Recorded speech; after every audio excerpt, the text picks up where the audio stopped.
सत्यं परं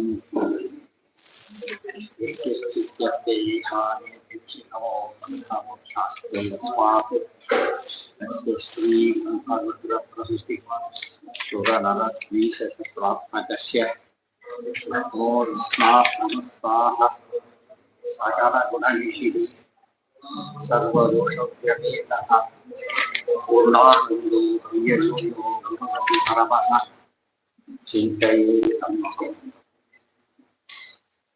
ಏಳನೇ ಸ್ಕಂದ ಏಳನೇ ಅಧ್ಯಾಯ ಅಲ್ಲ ಜನ್ಮಾದ್ಯಾಹ ಶರೀರೇ ಭಾವಾಃ ದೃಷ್ಟಾ ದೇಹಸ್ಯ ಆತ್ಮನಃ ಕಲಾನಾಮಿವ ವೃಕ್ಷಸ್ಯ ಕಾಲೇನ ಈಶ್ವರಮುಕ್ತಿನಾ ಫಲಾನಾಮಿವ ವೃಕ್ಷಸ್ಯ ಜನ್ಮಾದ್ಯಾಹ ಶರೀರೇ ಭಾವಾಃ ಹುಟ್ಟು ಸಾವು ಹಸಿವು ನೆರಳಿಗೆ ಇತ್ಯಾದಿಗಳೆಲ್ಲ ಯಾರಿಗಿದಲ್ಲ ದೇಹಸ್ಯ ನ ಆತ್ಮನಃ ಜೀವನಿಗಲ್ಲ ಯಾರಿಗದು ದೇಹಕ್ಕೆ ಮಾತ್ರ ಫಲಾನಾಂ ಇವ ವೃಕ್ಷಸ್ಯ ವೃಕ್ಷಗಳಿವೆ ಫಲಗಳಿವೆ ಕಾಲೇನೇವ ಈಶ್ವರ ಮುಕ್ತಿನ ಹೇಗೆ ವೃಕ್ಷಗಳು ಫಲಗಳು ಬೇರೋ ಹಾಗೆ ಈ ವಿಕಾರಗಳು ಮತ್ತು ದೇಹ ಸಂಬಂಧ ಇದೆ ಹೊರತು ಜೀವನಿಗೆ ಸಂಬಂಧ ಇಲ್ಲ.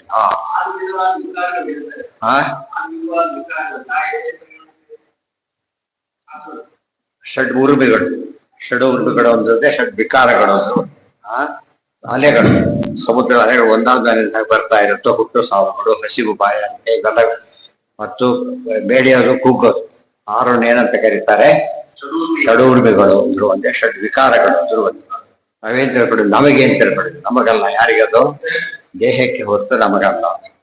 ಜನ್ಮಾದ್ಯಾಹ ಶರೀರೇ ಒಂದು ಕರೆಂಟ್ ಕೆಟ್ಟೋಗಿದೆ ಅಂತ ತಿಳ್ಕೊಂಡು ಹಳೆ ಬೋಲ್ಬಾತು ತೆಗೆದು ಬಿಟ್ಟು ಬಲ್ಬ್ ಹೋಯ್ತು ಕರೆಂಟ್ ಏನು ಅಫೆಕ್ಟ್ ಆಗಿಲ್ಲ ಅಫೆಕ್ಟ್ ಆಗಿದ್ದು ಯಾವುದಕ್ಕೆ ಬಲ್ಬಿ ಮಾತ್ರ ದೇಹ ಅನ್ನೋದೇನದು ಬಲ್ಬಿದ್ದ ಕರೆಂಟ್ ಎಂಬುದು ಜೀವ ಇದ್ದಾದ್ರಿಂದ ಅದಕ್ಕೇನು ವಿಕಾರಗಳಿಲ್ಲ. ಇದೇ ಮಾತನ್ನ 24 ಗುರುಗಳಲ್ಲಿ ಚಂದ್ರನಿಂದ ಏನ್ ಕಲಿತೆ ಅಂತ ಇದನ್ನ ಹೇಳ್ತಾರೆ. ವಿಕಾರಗಳೆಲ್ಲ ಯಾರಿಗೆ ಚಂದ್ರ ಮಂಡಲಕ್ಕೆ ಅವರು ಚಂದ್ರನಿಗಲ್ಲ ಹೊರತು ಈತರಿಗಲ್ಲ. ಜನ್ಮಾದ್ಯಾಹ ಶರೀರೇ ಭಾವಾಃ ಕೃಷ್ಣಾಃ ದೇಹಸ್ಯ ನ ಆತ್ಮನ ಆತ್ಮ ಶಬ್ದಕ್ಕೆ ಎರಡರ್ಥ ಒಂದು ಜೀವನಿಗೂ ಅಲ್ಲ ಒಳಗಿರೋ ದೇವರಿಗೂ ಅಲ್ಲ. ಆತ್ಮಶಬ್ದ ಜೀವನಿಗೂ ಅನ್ವಯ ದೇವರಿಗೂ ಅನ್ವಯ ಇಬ್ಬರಿಗೂ ವಿಕಾರಗಳಿಲ್ಲ. ಆದ್ರೆ ಜೀವನಿಗೆ ಏನಿದೆ ಅಭಿಮಾನ ನಿಮಿತ್ತವಾದ ವಿಕಾರ ಇದೆ ದೇವರಿಗೆ ಅದು ಇಲ್ಲ. ಇಷ್ಟೆಲ್ಲ ಸರಿಯಾಗಿ ತಿಳ್ಕೊಂಡ್ರೆ ಯಾವುದಕ್ಕೆ ಯಾವುದು ಅಂತ ಹೇಳ್ತಾರೆ. ಫಲಾನಾಮಿವ ವೃಕ್ಷಸ್ಯ ಕಾಲೇಶ್ವರ ಮುಕ್ತಿನ ಇದೆಲ್ಲ ಏನು ಕಾಲಕ್ಕೆ ಸಂಬಂಧಪಟ್ಟಿದ್ದು ಒಳಗಿರ್ತಕ್ಕಂಥ ಭಗವಂತ. ಷಡ್ವಿಕಾರಾಃ ಶರೀರಸ್ಯ ನ ವಿಷ್ಣೋಃ ತದ್ಗತಸ್ಯದು ತದಧೀನಂ ಶರೀರಂಚ ಜ್ಞಾತ್ವಾ ತನ್ಮಯತಾಂ ಪ್ರಜೇತ್ ತನ್ಮಮತಾಂ ತ್ಯಜೇತ್. ಇದೆಲ್ಲ ಗೊತ್ತಾದ್ಮೇಲೆ ಏನಾಗುತ್ತೆ ಷಡ್ವಿಕಾರಗಳು ನಮಗಲ್ಲ. ಬಟ್ಟೆ ಹರಿದೋದು ಬಿಸಾಕ್ಬಿಡ್ತಾರೆ. ದೇಹಕ್ಕೆ ಏನಾಗಿಲ್ಲ ಬಟ್ಟೆ ಹರಿದೋಗಿದೆ. ದೇಹ ಕೂಡ ಏನದು ದೇಹ ಏನದು ಬಟ್ಟೆ ವಾಸಾಂಶ ಜೀರ್ಣಾನಿ ಯಥಾ ವಿಹಾಯ ಬಟ್ಟೆ ಹಿಂದೆಲ್ಲ ಶಾಸ್ಕಿನ್ ಅಂತ ಒಂದು ವಸ್ತು ಬರ್ತಿತ್ತು ಗೊತ್ತಾ ಶಾರ್ಕ್ ಮೀನಿನ ಸರ್ವದಿಂದ ಇದು ಮಾಡ್ತಿದ್ರು ಅವೆಲ್ಲ ನಿಮಗೆ ಗೊತ್ತಿರ್ಲಿಕ್ಕಿಲ್ಲ ಸ್ವಲ್ಪ ದಿಸ್ಕೊಂಡ್ರೆ ಯಾಕೆ ಹೋಗ್ಬಿಡ್ತಾರೆ ಸ್ವಲ್ಪ ದಿವಸ ಬಂದು ಸ್ಕಿನ್ ಅದು ನಮ್ಮ ಸ್ಕಿನ್ ಕೂಡ ಏನದು ಸ್ಕಿನ್ ಹೊರತು ಏನಲ್ಲ ಅದು ಅದೇ ದೇಹ ಅಂತ. ಶರೀರಸ್ಯ ನ ವಿಷ್ಣೋ ತದ್ಗತಸ್ಯ ವಿಷ್ಣುವಿಗೆ ಹಾಕಿ ಒಳಗಿರೋ ಜೀವನಿಗೆ ಹಾಕಿ ಅದುವೇ ಅಂತ. ತದಧೀನಂ ಶರೀರಂಚ ಜ್ಞಾತ್ವ ಇಷ್ಟು ಕೂಡ ಭಗವದ್ ಅಧೀನ ಅಂತ ತಿಳ್ಕೊಂಡ್ಮೇಲೆ ತನ್ ಮಮತಾಂ ತ್ಯಜೆ ಮಮಕಾರ ಬರೋ ಸಂಭಾವನೆ ಇಲ್ಲ. ಮಮಕಾರ ಬರೋ ಬಟ್ಟೆ ಬಿಸಾಕಿ ತಾನೇ ಬಿಸಾಕ್ಬಿಡ್ತಾನೆ ತಾನೇ ಬಿಸಾಕ್ಬಿಡ್ತಾರೆ ದೇಹನ ತಾನೇ ಬಿಟ್ಟು ಜ್ಞಾನಿಗಳು ಹೇಗೆ ನಾವು ಹೊರಗೆ ಬಟ್ಟೆ ನಾವು ಇಚ್ಛಾಪೂರ್ವಕ ಬಿಡುತ್ತೇವೋ ಹಾಗೆ ಜ್ಞಾನಿಗಳು ದೇಹವನ್ನ ಇಚ್ಛಾಪೂರ್ವಕವಾಗಿ ಬಿಡುತ್ತಾರೆ. ಅದಕ್ಕೆ ಭೀಷ್ಮರಿಗೆ ಅವರಿಗೆಲ್ಲ ಹಿಂದಿನ ಕಾಲ ಎಲ್ಲರೂ ಹಾಗೆ ಇರುತ್ತೆ. ವಿಶೇಷವಾದ ವರ ಅವರಿಗೆ ಇತ್ತು. ಅನಂತರ ಅದೇನಾಯ್ತು ಹೇಗಾಗೋ 1000% ಅವರು ಆದ್ರೆ ಹಿಂದಿನ ಕಾಲದಲ್ಲಿ ಸಾಯ್ತಿರ್ಲಿಲ್ಲ. ಇಷ್ಟಪಟ್ಟು ಹೋಗ್ತಾರೆ ರಿಟೈರ್ಮೆಂಟ್ ವಾಲಂಟ್ರಿ ಅಂತೀವಲ್ಲ ಹಾಗೆ. ಆತ್ಮ ನಿತ್ಯೋ ಅವ್ಯಯ ಶುದ್ಧ ಏಕಃ ಕ್ಷೇತ್ರಜ್ಞ ಆಶ್ರಯ ಅವಿಕ್ರಯ ಸ್ವದೃಕ್ ವಶ್ಯೋ ಅವತ್ತೆ ವ್ಯಾಪಕ ಅಸಂಗೀ ಅನಾವೃತ ಇಷ್ಟು ದೇವರ ಮಹಿಮೆ.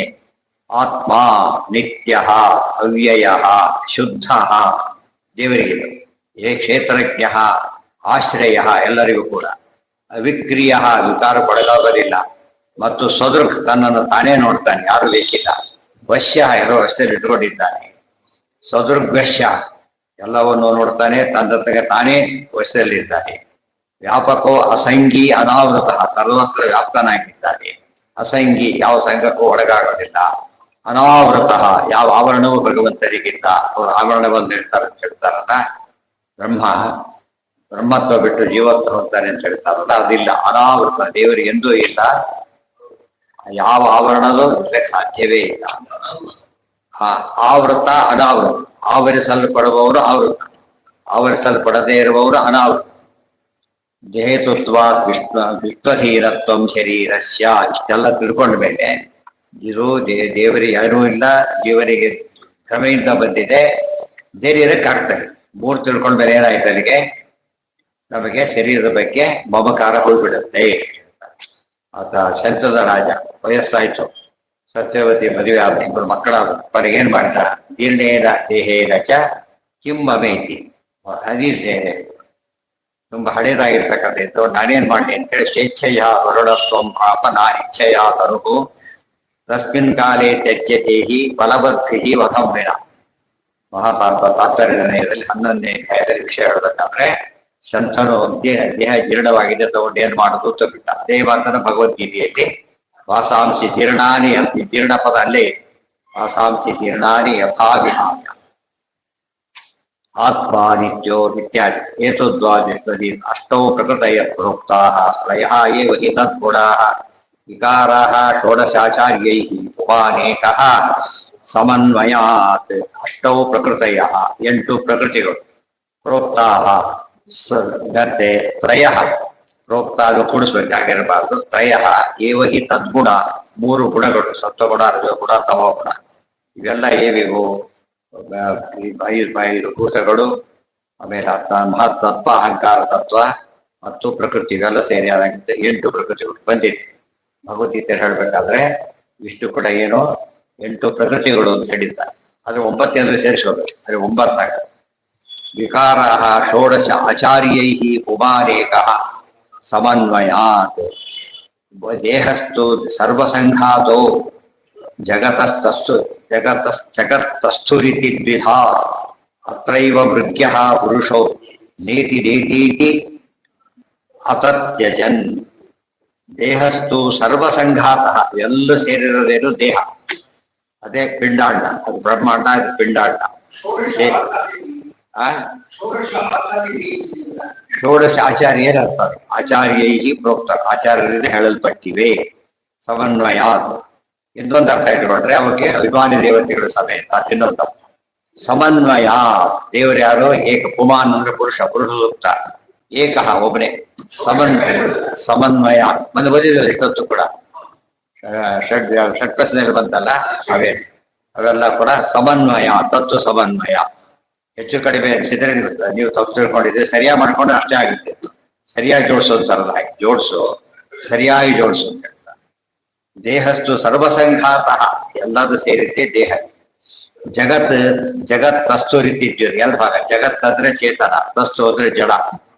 2 ಚೇತನತ್ವೇನ ನೆನಪಿದೆಯಾ? ಭಾವೋಭಿಭೂತೋಗತ, ಭಾವ 2 ವಿಧ, ಚೇತನ ಮತ್ತು ಅಚೇತನ ಅಂತಿದೆ. ಅದಿಷ್ಟು ಸೇರಿದೆ. ಅತ್ರೈವ ಮೃಗ್ಯ ಪುರುಷ ನೇತಿ ನೇತೀತಿ ಅತತ್ಯಜನ್. ಅತ್ರೈವ ಮೃಗ್ಯ ಪುರುಷ, ದೇವರು ನೆಲೆ ಹುಡುಕ್ಬೇಕು ನಾವೀಗ. ಎಷ್ಟು ಚೆನ್ನಾಗಿರೋ ಮಾತಾಡಿ. ಅತ್ರೈವ ಮೃಗ್ಯ, ದೇವರನ್ನ ನೆಲೆ ಹುಡುಕ್ಬೇಕು ನಾವೀಗ. ಜಿಜ್ಞಾಸ್ಯ ಅಂತ ಅರ್ಥ. ಮೃಗ್ಯ ಅಂದ್ರೆ ಜಿಜ್ಞಾಸ್ಯ, ಎಲ್ಲಿ ಜಿಜ್ಞಾಸೆ ಮಾಡಬೇಕು ಮೊದಲೇ ಅರ್ಥ ಏನು? ಅತ್ರೈವ ನಿಧಾನ ಓದ್ಕೊಂಡು, ಈ ದೇಹದ ಇದ್ದಾಗಲೇ ಚಿಂತನೆ ಮಾಡಬೇಕು. ನರಜನ್ಮ ಬಂದಾಗ, ನಾಲಿಗೆ ಇರುವಾಗ ಇದು ಈ ಮಾಡ್ಬೇಕು. ಆಮೇಲೆ ಮಾಡಿ ಪರೀಕ್ಷೆ ಅಲ್ಲಲ್ಲೇ ಆಮೇಲೆ ಬರೀತೀರಿ, ಎಲ್ಲ ಗೊತ್ತಿದೆ. ಈ ಟೈಮಲ್ಲಿ ಆಮೇಲೆ ಬರೀತೀರಿ ಅಂದರೆ ಆಮೇಲೆ ಬಾ ಅಂತ ಕರೀತಾರೆ. ಈಗಿಲ್ಲ, ಆಗ ಬರೀಬೇಕು. ಆಮೇಲೆ ಹೊರಗೆ ಬಂದು ಪೇಪರ್ ಕೊಟ್ಟರೆ ನೆನಪಾದ್ರೂ ಪ್ರಯೋಜನ ಇಲ್ಲ. ಅವ್ರು ಹೊರಟೋಯ್ತಾಗಲೇ ಆ ವರ್ಷನೇ ಹೋಯ್ತು. ಎದೆಗೆ ಎಸ್ಕೊಂಡಾಗಿಲ್ಲ ಅವ್ರಿಗೆ ಮಧ್ಯದಲ್ಲಿ. ಯಾವತ್ತೂ ರಿಸೋಡಾಗಿಬಿಡ್ತಾರೆ ಇಂದು ಲೇಟರ್ ಬಿಡ್ಲಕ್ಕೆ. ವಾಪಸ್ ರೈಟ್ ಇಲ್ಲ, ಕೊಡ್ಲಿಕ್ಕೆ ರೈಟ್ ಇಲ್ಲ, ಅವ್ರಿಗೆ ವಾಪಸ್ಸು ಕೊಡಬಾರ್ದು, ಅಪರಾಧಿಗಳಾಗ್ತಾರೆ. ಅದು ಹ್ಯಾಂಡ್ ಓವರ್ ಮಾಡಿದ್ರೆ ಕತೆ ಮುಗಿತಾರೆ. ಅದೇ ರೀತಿಯೇ ಅತ್ರೈವ ಮೃಗ್ಯ ಪುರುಷ, ಅದೇ ಆ ಕೋಳು ಹೋಗೋದವನ್ನ ಕೋಟೆ ರಕ್ಷಿಸಬೇಕು ಮೊದಲೇ. ಇನ್ನೊಂದು ಅತ್ರೈವ ಮೃಗ್ಯ, ದೇಹದೊಳಗೆ ಹುಡುಕಬೇಕು, ಬಿಂಬರೂಪಿಯನ್ನು ಕಾಣಬೇಕು. ಇನ್ನೊಂದು ಅರ್ಥ, ಎಲ್ಲೆಲ್ಲ ದೇವರನ್ನು ಕಾಣಬೇಕು. ಎಲ್ಲಿ ಕಾಣಬೇಕು? ಅದನ್ನೇ ದಾಸರು ಪಿಂಡಾಂಡದೊಳಗಿನ ಬೊಮ್ಮನ ಕಾಣದೆ ಮುಂಡೇರಾದರೂ ಪಂಡಿತರು. ಪಿಂಡಾಂಡ ಅಂದ್ರೆ ದೇಹ, ಎಲ್ಲೆಲ್ಲೋ ದೇವರು ನೋಡ್ತಿದ್ದಾರೆ, ಒಳಗೆ ನೋಡ್ತಾ ಇಲ್ವಲ್ಲ ಅಂತ ಹೇಳಿ ಪುರಂದರದಾಸರ ಮಾತು. ಅಭಿಮಾನಿ ವ್ಯಪೇಕ್ಷಯ ವಿಷ್ಣು ಪಂಚವಿಂಶೈತಿ ಸ್ಮೃತಃ ಜಡ ವ್ಯಪೇಕ್ಷಯ ಜೀವ ಸಮ್ಯಕ್ ಜ್ಞೇಯೋ ಹರಿಸ್ಮೃತಃ ಇತಿ ಚ. ಇದು ಕೆಲವೊಮ್ಮೆ ಪಂಚವಿಂಶ ಅಂತೇಳಿ ದೇವರನ್ನು ತಗೊಳ್ತಾರೆ, ಕೆಲವೊಮ್ಮೆ ದೇವರು ತಗೊಳ್ತಾರೆ. ಅಲ್ಲಿ ವಿವಕ್ಷಾ ಭೇದ ಹೊರತು ಬೇರೆ ಅಲ್ಲ. 24 ತತ್ವಗಳು, 25ನೇದು ಇದೆ, 26ನೇದು ಇದೆ, ಹೇಗೋ ಆರ್ತಲ್ಲಿ ಹೇಳಿದ್ದಾರೆ ಹೊರತು ವಿರೋಧ ಇಲ್ಲ ಅಂತ ಅರ್ಥ. ವಿವಕ್ಷಾ ಭೇದ ಇದೆ, ವಿವಕ್ಷಾ ಭೇದೇನ ತತ್ವ ಸಂಖ್ಯಾ. ಗೊತ್ತಾಯ್ತಾ? ಆಚಾರ್ಯ ಭಾಗವತ ಬುದ್ಧ ಹೇಳ್ತಾರೆ, ವಿವಕ್ಷಾ ಭೇದದಿಂದ ತತ್ವ ಸಂಖ್ಯಾನ ಹೆಚ್ಚು ಕಡಿಮೆ ಆಗುತ್ತೆ. ಆದರೆ ಏನಲ್ಲ, ಅದು ವಸ್ತುಸ್ಥಿತಿಗೆ ವಿರೋಧ ಅಲ್ಲ. ವಿವಕ್ಷೆ ದೃಷ್ಟಿಯಿಂದ ವಿರೋಧನೆ ಹೊರತು ವಾಸ್ತವಿಕ ವಿರೋಧ ಇಲ್ಲ. ಬುದ್ಧೇರ್ಜಾಗರಣಂ ಸ್ವಪ್ನ ಸುಷುಪ್ತಿರಿತಿ ವೃತ್ತಯ ತಾ. ಇದೆಲ್ಲ ಏನಿದು ಪ್ರಹ್ಲಾದ ಮಾಡ್ತಕ್ಕಂಥ ಉಪದೇಶಗಳು ಇವಿಷ್ಟು ಕೂಡ ಯಾರಿಗೆ? ದೈತ್ಯ ಬಾಲಕರಿಗೆ. ನಾವೇ ತಿಳ್ಕೊಂಡಿದ್ದೇವೆ ನಮಗೆಲ್ಲ ಎಲ್ಲ ಯಾರ್ಯಾರಿಗೂ ಅಂತೇಳಿ. ದೈತ್ಯ ಬಾಲಕರಿಗಿಂತ ಹೋಪ್ಲೆಸ್ ಏನಾಗಿದೆ, ನಮಗೆಲ್ಲ ಏನಿದೆ ಅದು ಸಂಬಂಧಪಟ್ಟಿದೆ ಹೊರತು ಬೇರೆ ಅಲ್ಲ. ಬುದ್ಧೇರ್ಜಾಗರಣಂ ಸ್ವಪ್ನ ಸುಷುಪ್ತಿರಿತಿ ವೃತ್ತಯ ತಾ ಏನೈವ ಅನುಭೂಯಂತೆ ಸೋ ಅಧ್ಯಕ್ಷ ಪುರುಷ ಪರಃ. ಬುದ್ಧೇರ್ಜಾಗರಣಂ ಸ್ವಪ್ನ ಸುಷುಪ್ತಿ, ಮೂರವಸ್ಥೆ, ಜಾಗೃತಾವಸ್ಥೆ, ಸ್ವಪ್ನಾವಸ್ಥೆ ಮತ್ತು ಸುಷುಪ್ತಿ ವೃತ್ತಯ, 3 ವೃತ್ತಿಗಳಿವೆ. ವಿಶ್ವ ತೈಜಸ ಪ್ರಾಜ್ಞ ರೂಪಗಳು 3 ವೃತ್ತಿಗಳು. ತಾಹ ಏನೈವ ಅನುಭೂಯಂತೆ, ಅನುಭವಿಸೋನೊಬ್ಬನು, ಅನುಭವ ತಂದುಕೊಡೋನವನು, ಅನುಭವ ತಂದುಕೊಡೋನೆ ಪರಮಾತ್ಮ. ಸೊ ಅಧ್ಯಕ್ಷ ಪುರುಷ ಪರಃ. ಅಥ ಪ್ರಬೋಧೋ ಅಸ್ಮಾತ್, ಎಚ್ಚರ ಕೊಡ್ತಾನೆ. ಸಂದೇಹ ಸೃಷ್ಟಿರಾಹಿ, ಸ್ವಪ್ನ ಕೊಡ್ತಾನೆ. ಇವೆಲ್ಲ ಬ್ರಹ್ಮಸೂತ್ರ ಓದಿಬಿಟ್ರೆ ಅರ್ಥೋಯಂ ಬ್ರಹ್ಮಸೂತ್ರ ಅರ್ಥ. ಏನ್ ಪ್ರಾಬ್ಲಮ್ ಇದೆಯಾ? ಬುದ್ಧೇರ್ ಜಾಗರಣಂ ಸ್ವಪ್ನ ಸುಷುಪ್ತಿರಿತಿ ವೃತ್ತಯ ಯಥಾ ಏನೈವ ಅನುಭೂಯಂತೆ. ಇಷ್ಟು ಕೂಡ ಇವು ಹೋಗ್ತೀವಲ್ಲ, ಪಾಂಡವ್ಯದ ಅರ್ಥ ಇದೆ. ಅವಸ್ಥಾ ಎಲ್ಲ ಪಾಂಡವ್ಯ ಬರೋದೆಲ್ಲ ಏನೋ ಅವಸ್ಥಾತ್ರಯಗಳು, ವಿಶ್ವ ತೈಜಸ ಪ್ರಾಜ್ಞ, ಅದಕ್ಕೆ 19 ಮುಖ ಅವೆಲ್ಲ ಹೇಳೋದು ಪಾಂಡವ್ಯದೊಳಗೆ. ಅದಿಷ್ಟು ಸಂಬರಿ. ಬುದ್ಧೇರ್ ಜೀವಸ್ಯ, ಇದು ಬುದ್ಧಿ ಅಂದ್ರೆ ಜೀವ ಅಂತ ಅರ್ಥ ಇದೆ. ಬುದ್ಧೇ ಅಂದ್ರೆ ಜೀವಸ್ಯ ಶರೀರಂ ಸ್ವಪ್ನ ಸುಷುಪ್ತಿರಿತಿ ವೃತ್ತಯ. ಜಾಗರಣಂ ಸ್ವಪ್ನ ಸುಷುಪ್ತಿ ಅಂತ 3 ಇದೆ, 3 ಅವಸ್ಥೆಗಳಿವೆ. ವೃತ್ತಿ ಅಂದ್ರೆ ಅವಸ್ಥೆಗಳು. ಸತ್ವ ಬುದ್ಧ್ಯಾದಿ ಶಬ್ದೈಸ್ತು ಜೀವೋಪಿ ವಟಿತೀಯತೆ. ಜಾಗ್ರದಾದ್ಯ ಕರ್ಮಚೈವ ಸುಖ ದುಃಖೇ ಚ ತಸ್ಯ ಹಿ. ಜಾಗ್ರದಾದೆ ಪರೋ ದ್ರಷ್ಟ ಸುಖನಿಷ್ಠೋ ಹರಿಹಿ ಸ್ಮೃತಃ. ಪರೋ ದ್ರಷ್ಟ ಅಂತ ಬಂತಲ್ಲ, ಅಧ್ಯಕ್ಷ ಅಂದ್ರೆ ದ್ರಷ್ಟ. ಅದು ಯಾರು? ನಾರಾಯಣ.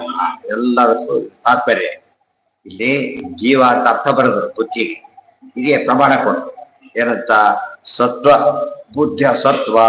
ಬುದ್ಧಿ ಮೊದಲಾದ ಶಬ್ದಗಳಿಂದ ಜೀವೋಪಿ ಕ್ವಚಿದೀರ್ಯತೆ, ಜೀವನ್ನೂ ಕರೀತಾರೆ. ಕ್ವಚಿತ್, ಯಾವಾಗಲೂ ಅಲ್ಲ, ಕೆಲವೊಮ್ಮೆ ಉಪಯೋಗಿಸ್ತಾರೆ. ಇದು ಬಂದಿದೆ. ಜಾಗ್ರದಾದ್ಯಾ ಕರ್ಮಚೈವ ಸುಖ ದುಃಖೇ ಚ ತಸ್ಯ. ಜಾಗ್ರದಾದ ಅವಸ್ಥೆಗಳು ಮತ್ತು ಕರ್ಮಗಳು, ಸುಖ ದುಃಖ ಎಲ್ಲವೂ ಕೂಡ ಜೀವ ಅನುಭವಿಸ್ತಾನೆ ಹೊರತು ಜಡಸ್ವಾದ ಶರೀರನೂ ಅಲ್ಲ, ಪರಮಚೇತನ ದೇವರೂ ಅಲ್ಲ. ಇನ್ಬಿಟ್ಟು ಅನುಭವಿಸಿದಾರು ಮಧ್ಯದವರು. ಸ್ವರೂಪಮಾತ್ಮನೋ ಧತ್ತೆ ಗಂಧೈರ್ವಾಯುರಿಮಾನ್ಮಯಾತ್. ಸ್ವರೂಪಂ ಆತ್ಮನೋ ಸೇತಿ. ಅದನ್ನು ಮುಗಿದು ಬಂದಿಲ್ಲ ಏನು. ಜಾಗ್ರದಾದೆ ಪರೋ ದೃಷ್ಟ ಸುಖನಿಷ್ಠೋ ಹರಿಸ್ಮೃತ. ಪರೋ ದೃಷ್ಟ, ಆದ್ರೆ ಸ್ವಪ್ನವನ್ನ ಜೀವ ಕಾಣುತ್ತಾನೆ. ತೋರಿಸೋದು ಯಾರು? ಪರಮಾತ್ಮ ತೋರಿಸ್ತಾನೆ. ದೃಷ್ಟ ಶಬ್ದಕ್ಕೆ 2 ಅರ್ಥ, ತೋರಿಸುವವನು, ನೋಡುವವನು. ಆ ಅರ್ಥದಲ್ಲಿ ಸ್ವಾಮಿ ಮಾತ್ರ ಹರಿ, ಸುಖನಿಷ್ಠ, ಆನಂದಮಯ ದೇವರು. ಏಭಿ ತ್ರಿವರ್ಣೈ ಪರ್ಯಸ್ತೈ ಬುದ್ಧಿಭೇದೈ ಕ್ರಿಯೋದ್ಭವೈ ಸ್ವರೂಪಮಾತ್ಮನೋ ಧತ್ತೆ ಗಂಧೈ ವಾಯುರಿವ ಅನ್ವಯ. ಏಭಿ ತ್ರಿವರ್ಣೈ ಪರ್ಯಸ್ತೈ ಬುದ್ಧಿಭೇದೈ ಕ್ರಿಯೋದ್ಭವೈ. ಈ ರೀತಿಯಾದ 3 ಗುಣಗಳಿಂದ, 3 ಅವಸ್ಥೆಗಳಿಂದ ಜೀವ. ಸತ್ವಗುಣ ಬಂದಾಗ ಜಾಗೃತ ಅವಸ್ಥೆ, ರಜೋಗುಣ ಬಂದಾಗ ಸ್ವಪ್ನಾವಸ್ಥೆ, ತವಗುಣ ಬಂದಾಗ ನಿದ್ರಾವಸ್ಥೆ. ಅದು ಗುಣಗಳಿಗೆ ಸಂಬಂಧ ಇದೆ. ತುಂಬಾ ಸುಸ್ತಾದ ತವಗುಣ ಜಾಸ್ತಿ ಆಗುತ್ತೆ, ಇದೆ ಬಂತು. ಸುಸ್ತು ಹೋದ ತಕ್ಷಣ ಸತ್ವಗುಣ ಜಾಗೃತವಾಗುತ್ತೆ, ಇದು ಬಂತು. ಇದೆಲ್ಲ ಕೂಡ ಗುಣಗಳಿಗೆ ಸಂಬಂಧಪಟ್ಟಂತಹ ವ್ಯಾಪಾರಗಳು. ಮುಕ್ತರಿಗೂ ಯಾಕಿಲ್ಲ ಅಂದ್ರೆ ಗುಣಗಳಿಲ್ಲ, ಅವರಿಗೆ ಗುಣಗಳ ಸಂಬಂಧನೇ ಇಲ್ಲ, ಅದರಿಂದ ಅಫೆಕ್ಟ್ ಆಗೋದಿಲ್ಲ. ಏನೋ ವರ್ಣ ಅಂತ ಹೇಳಿದ್ರೆ ಹೀಗೆ ತ್ರಿವರ್ಗೈ ಏನಿದೆ ಪಾಠ. ತ್ರಿವರ್ಣ ಯಾವ ಈ ಪುಸ್ತಕ ನೋಡಬಾರ್ದು, ನಮ್ಮ ಇನ್ನೊಂದು ಪುಸ್ತಕ ಎಲ್ಲ ಒಳ್ಳೆ ಪುಸ್ತಕ. ಯಾವ ಪುಸ್ತಕ ಅದು?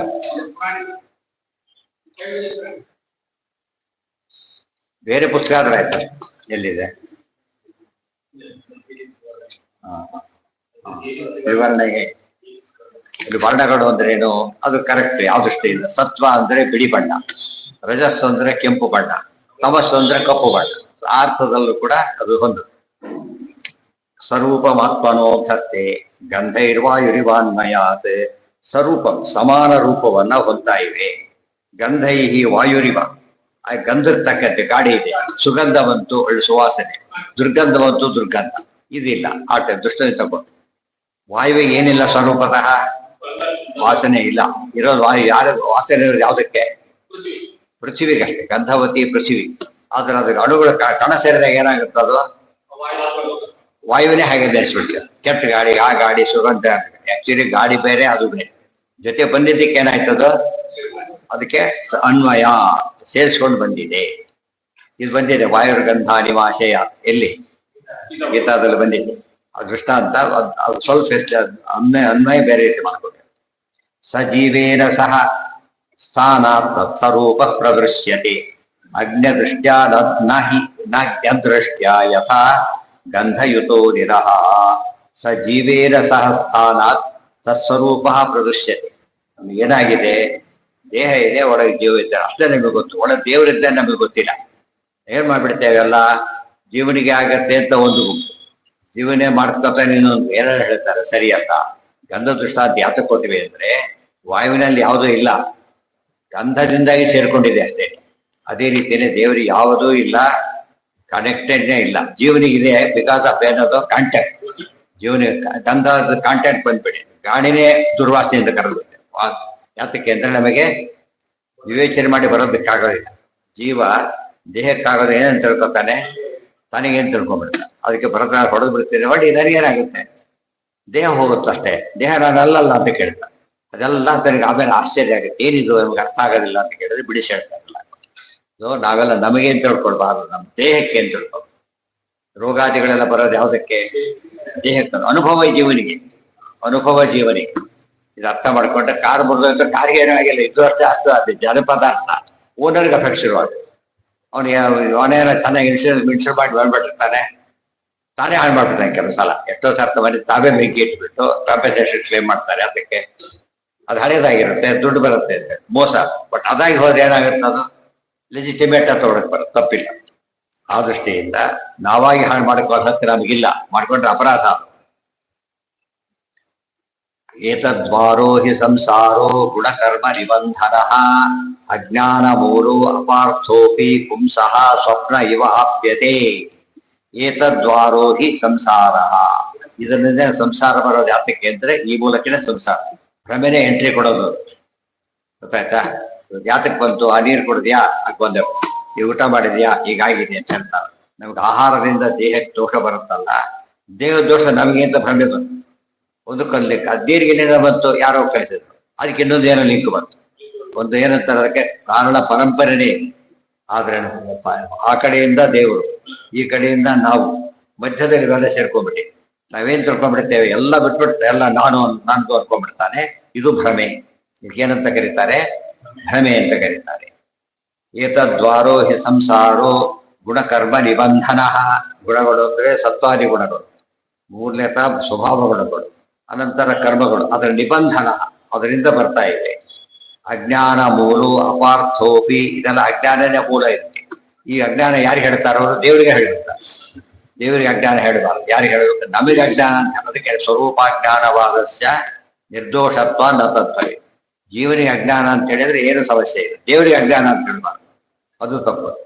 ಅದೃಷ್ಟೇ ಅಜ್ಞಾನ ಮೂಲು ಅಪಾರ್ಥೋಪಿ ಪುಂಸಃ ಸ್ವಪ್ನ ಇವಾಪ್ಯತೆ. ಅವ ಅಪಾರ್ಥ ಅಂದ್ರೇನು, ಅಪಾರ್ಥ ಅನಿತ್ಯ ಅಂತ ಅರ್ಥ, ಸುಳ್ಳು ಅಂತ ಅರ್ಥ. ಅದು ಸುಳ್ಳು ಅಂತ ಕರೀತಾರೆ, ಸುಳ್ಳಲ್ಲ, ಅನಿತ್ಯ ಇದೆ. ಸರಿ ಮಾಡ್ಕೊಡಕ್ ಬರುತ್ತೆ, ಏನ್ ಮಾಡ್ಬೋದಾಗ ಮಾಡ್ಕೊಟ್ರೆ ಮುಗಿದೋದು ಅಷ್ಟೇ, ಬಿಸಾಕ್ಬೇಕಾಗಿಲ್ಲ. ಫ್ಯೂಸ್ ಆಗಿದೆ ಅಂತೇಳಿ ಕರೆಕ್ಟ್ ಆಗಿ ತಿರ್ಸ್ಬೇಕಾಗಿಲ್ಲ, ಸಿಂಪಲ್ ಥಿಂಗ್.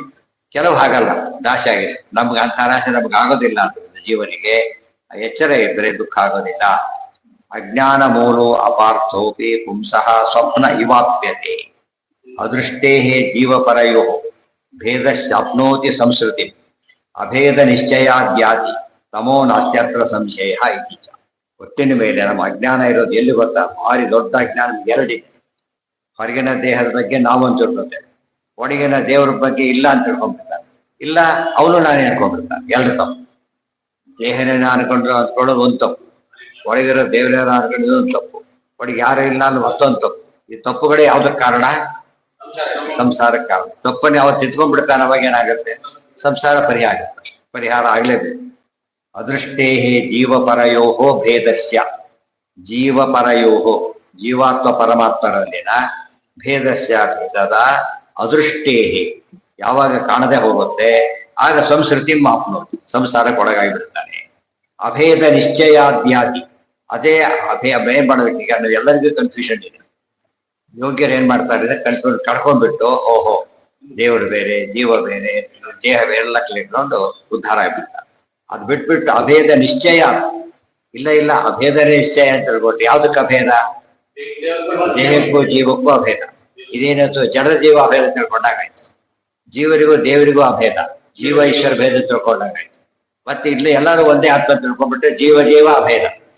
ಇವೆಲ್ಲ ಏನಾಗ್ತಾ ಬಂತು? ಪಂಚಭೇದ ಜ್ಞಾನ. ಒಟ್ಟಿನ ಮೇಲೆ ಪಂಚಭೇದದ ಅಜ್ಞಾನವೇ ಸಂಸಾರ, ಪಂಚಭೇದದ ಜ್ಞಾನವೇ ಮೋಕ್ಷಕ್ಕಾಗ ತಿಳ್ಕೊಂಡಾಗ ಪಂಚಭೇದ ಯಾತಕ್ಕೆ ಹೇಳಿದ್ರು ಗೊತ್ತಾಗ್ತದೆ.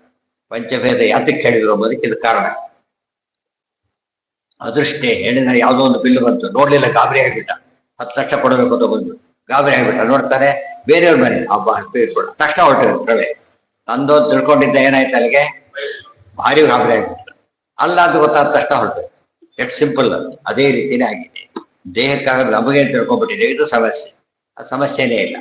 ಏನಾಯ್ತು? ಈಗ ಬಟ್ಟೆ ಕೊಡಕ್ಕಾಗಿತ್ತು, ಅರ್ಜೆಂಟ್ ಹೋಗ್ಬೇಕು, ಬಿಸಾಕಿದ್ರೆ ಹಾಕೊಂಡು ಅನ್ಬೋದು ಅಷ್ಟೇ. ಆದ್ರೆ ಮೈಗೆ ಆದ್ರೆ ಹಾಗಲ್ಲ, ಸ್ವಲ್ಪ ಪ್ರಾಬ್ಲಮ್ ಶುರುವಾಗಲ್ಲ. ಆದ್ರೆ ನಮ್ಮ ಸಂಬಂಧ ಇಷ್ಟೇ. ನಮಗೆ ವಸ್ತ್ರಕ್ಕೂ ನಮಗೂ ಇರೋ ವ್ಯತ್ಯಾಸ ನಮಗೆ ಗೊತ್ತು, ದೇಹಕ್ಕೂ ನಮಗೂ ಭೇದ ಅಂತ ಗೊತ್ತಾಗ್ತಾ ಇಲ್ಲ. ಇದು ಸಮಸ್ಯೆ ಆಗಿದೆ. ಕೆಲವು ಸಲ ಬಟ್ಟೆ ಬೆಂಕಿ ಹತ್ತುತ್ತೆ, ಸುಟ್ಟೋಗ್ಬಿಡ್ತಾರೆ. ಬಟ್ಟೆ ಬೆಂಕಿ ಹತ್ತಿತ್ತು, ಬಟ್ಟೆ ಬೇರೆ ದೇಹ ಬೇರೆ, ಆದ್ರೆ ಕ್ಲೋಸ್ ಕಾಂಟ್ಯಾಕ್ಟ್ ಇದೆ, ಅದಕ್ಕೂ ಹತ್ತಿಬಿಟ್ಟು. ಆದ್ರೆ ಹೊರ್ಕೊಂಡಿದ್ದ ಬಿಸಾಕ್ಬಿಟ್ಟ. ಏನಾಗ್ಲೇ ಟೈಟ್ ಆಗಿ ಕಟ್ಕೊಂಡು 4 ಕೋಟ್ ಹಾಕೊಂಡು ಕೂತಿರ್ತಾನೆ, ಬೆಂಕಿ ಹತ್ತಿ ಬಿಚ್ಚೋಳೋದು ಹೊರಟೋಗ್ಬಿಟ್ಟಿರ್ತಾನೆ. ಆದ್ರೆ ಹೀಗಿದ್ರೆ ಏನ್ ಮಾಡ್ತಾರ ಅವನು? ತಕ್ಷಣ ಬಿಸಾಕ್ಬಿಡ್ತಾರೆ. ಗಾಡಿಗಳು ಹಾಗಿರ್ತಾರ, ಅದರಿಂದ ಏನು ಅನ್ಸೋದೇನು? ಗಾಡಿಗಳು ನಿರ್ಲಿಪ್ತಾವ, ಗೊತ್ತಾಗ್ತದೆ. ಸಿಂಪಲ್ ಅಂತ ಹೇಳಿದ್ರು. ಅವ್ರಿಗೆ ಹಾಗಾಗೋದಿಲ್ಲ. ಏನಾಗುತ್ತೆ ಅವ್ರಿಗೆ? ಅಷ್ಟೆಲ್ಲ ಬಿಚ್ಚೋ ಹೊತ್ತಿಗೆ ಸುಟ್ಟೆ ಹೋಗ್ಬಿಟ್ಟಿರ್ತಾರೆ.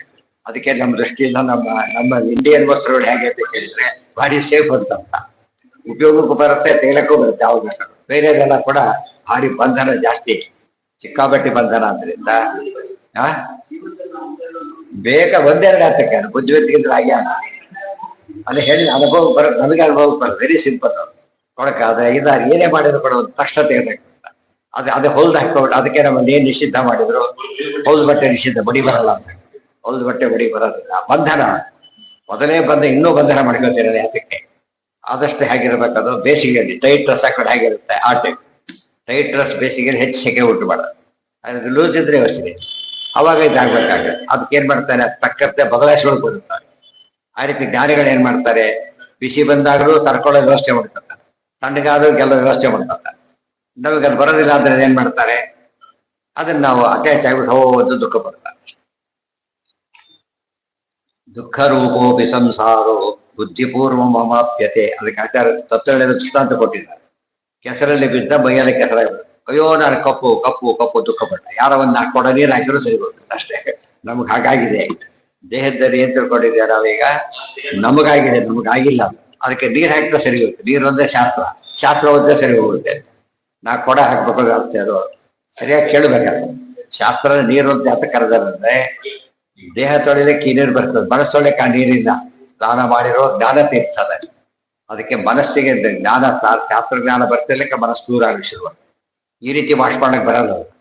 ಆ ಪ್ರದಲ್ಲಿ ಕೆಲವು ವಾಷಿಂಗ್ ಡಿಫ್ರೆಂಟ್ ಆಗಿದೆ. ರೇಷ್ಮೆ ವಸ್ತ್ರ ರೀತಿ ಬೇರೆ, ಉಲನ್ ಒಗೆಯೋ ರೀತಿ ಬೇರೆ. ವಸ್ತ್ರಗಳು ಎಲ್ಲರ ವಸ್ತ್ರಗಳು ಒಂದೇ ರೀತಿ ಕ್ಲೀನ್ ಮಾಡಕ್ ಬರೋದಿಲ್ಲ, ವ್ಯತ್ಯಾಸ ಇದೆ ಅದ್ರಲ್ಲಿ.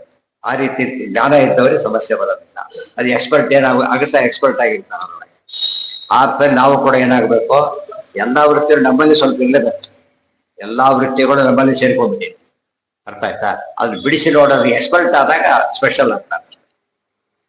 ದುಃಖ ರೂಪೋಪಿ ಸಂಸಾರೋ ಬುದ್ಧಿಪೂರ್ವಮಾಪ್ಯತೆ.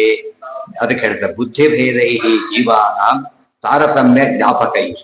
ಇದರಲ್ಲಿ ಒಬ್ಬ ನೀರು ಕಂಡ, ಖುಷಿ ಆಯ್ತು. ಇವರು ನೀರು ಕಂಡ ಆಡ್ತಾ ಕೂತ್ಕೊಂಡು ಈಜು ಬರೋದಿಲ್ಲ ಅವರಿಗೆ. ಇವ್ರು ಈಜು ಬರುತ್ತೆ, ಓ ಹಾರಿರ್ತಾನೆ. ಅರ್ಥ ಆಯ್ತಾ? ಎಷ್ಟು ಹುಷಾರಿದ್ದ. ಅವ್ರಿಗೆ ಖುಷಿ ಬಂದ್ರೆ ಇವ್ರಿಗೆ ದುಃಖ ಇವರಿಗೆ. ಆದ್ರೆ ಸಂಸಾರ ಅನ್ನೋದು ಜ್ಞಾನಿಗಳಿಗೆ ಸಂಸಾರವೆಂಬಂತ ಭಾಗ್ಯ ಬರಲಿ. ಒಳ್ಳೆ ಸಾಧನೆ ಮಾಡ್ಲಿಕ್ಕೆ ಬರುತ್ತಲ್ಲ ಭಾಗ್ಯ. ಉಳಿದಿದ್ದವ್ರಿಗೆ ಏನದು ಬಂಧನ. ಒಬ್ಬರಿಗೆ ಒಂದೇ ಸಂಸಾರನೇ, ಜ್ಞಾನಿಗಳಿಗೆ ಸಾಧಕ, ದೊಡ್ಡ ಸಾಧನೆ ಮಾಡಿಕೊಡ್ತಾರೆ. ದೇವತೆ ಅನ್ಕೋತಾರೆ, ನಮ್ಮ ಹುಟ್ಟಿಸಬಾರದ ದೇವರಲ್ಲಿ ಎಷ್ಟು ಸಾಧನೆ ಮಾಡ್ತೇವೆ ಅಂತ ಹೇಳ್ಬಿಟ್ಟು. ಕೆಲವರು ಆ ಸೀಟ್ ನಮಗೆ ಸಿಕ್ಕಿದ್ರೆ ಎಷ್ಟು ಉಪಯೋಗ ಆಗುತ್ತೆ ಅಂತ ಹೇಳೋದಿಲ್ಲ. ಫೇಲ್ ಆಗೋರಿಗೆ ಸೀಟ್ ಸಿಕ್ಕಿದೆ, ಪಾಪ ಬೇಕಾದ್ರೆ ಸೀಟ್ ಸಿಗ್ಲಿಲ್ಲ. ಅವ್ನು ಫೇಲ್ ಆದ ಒಂದು ಸೀಟ್ ವೇಸ್ಟ್ ಆಗಿರುತ್ತೆ. ಆ ವರ್ಷ ಪೂರ್ತಿ ಸೀರೀಸ್ 5 ವರ್ಷ ಕೋರ್ಸ್ 5 ವರ್ಷನೂ ವೇಸ್ಟ್ ಆಯ್ತು. ಆದ್ರೆ ಇವ್ರಿಗೆ ಕೊಟ್ಬಿಟ್ಟಿದ್ರೆ ಉಪಯೋಗ ಮಾಡ್ಕೊಳ್ಳೋರು. ದೇಹ ಹಾಗೆ ಉಪಯೋಗ ಮಾಡ್ಕೊಳ್ಳೋರು ಸಿಕ್ಕರೆ ಅದರಿಂದ ಸಾಧನೆ ಮಾಡ್ತಾರೆ. ಬೇರೆಯವ್ರಿಗೆ ಸಿಕ್ಕರೆ ಕಳ್ಕೊಂಡ್ಬಿಡ್ತಾರೆ. ಕೆಲವರು ಮಿಸ್ಯೂಸ್ ಮಾಡ್ಕೊತಾರೆ. ಬಟ್ಟೆ ಸರಿಯಾಗಿ ಮೇಂಟೈನ್ ಮಾಡಿದ್ರೆ ಹರಿದೋಗ್ಬಿಡುತ್ತಲ್ಲ, ಹಾಗೆ ಅಪಮೃತ್ಯು ಬದಲಾದ ಒಳಗಾಗ್ಬಿಡುತ್ತ. ಅದೃಷ್ಟೇರ್ ಜೀವಪರಯೋ ಭೇದಸ್ಯ ಆಪ್ನೋತಿ ಸಂಸ್ಕೃತಿಂ ಅಭೇದ ನಿಶ್ಚಯಾದ್ಯಾತಿ ತಮೋ ನಾಸ್ತಿ ಅತ್ರ ಸಂಶಯ ಇತಿ ಚ. ಬುದ್ಧಿಭೇದೈ ಜೀವಾನಾಂ ತಾರತಮ್ಯ ತಾರತಮ್ಯ 2 ವಿಧ.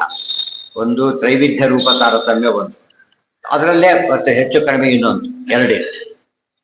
ದುಃಖ ರೂಪೋಪಿ ಸಂಸಾರೋ ಬುದ್ಧಿಪೂರ್ವಮಾಪ್ಯತೆ ಯಥಾ ಸ್ವಪ್ನೆ ಶಿರಶ್ಛೇದಂ ಸ್ವಯಂ ಕೃತ್ವ ಆತ್ಮನೋ ಅವಶಃ. ದೃಷ್ಟಾಂತ ಕೊಡ್ತಾರೆ. ಸ್ವಪ್ನದಲ್ಲಿ ಆತ್ಮಹತ್ಯೆ ಮಾಡ್ಕೊಂಡಾಗ, ಶಿರಶ್ಛೇದ ಮಾಡ್ಕೊಂಡಾಗ ಓ ಹೇಳ್ತಾರೆ, ಹೋಗು ಹೇಳ್ತಾನೆ. ಅವನಿಗೆ ಏನಾಗೇ ಇಲ್ಲ. ಆಗಿದ್ದೇನು ಭ್ರಮೆ, ಆಗಿದ್ದ ಹೌದು, ನನಗಲ್ಲ ದೇಹಕ್ಕಾಯ್ತು. ಈಗ ಅರ್ಥ ಆಗುತ್ತೆ, ಓ ಆಯ್ತು ಈಗ ಆಗಿಲ್ಲ. ಆ ರೀತಿ ನಾವು ಒಳಗಾಗ್ತಿದ್ದೇವೆ.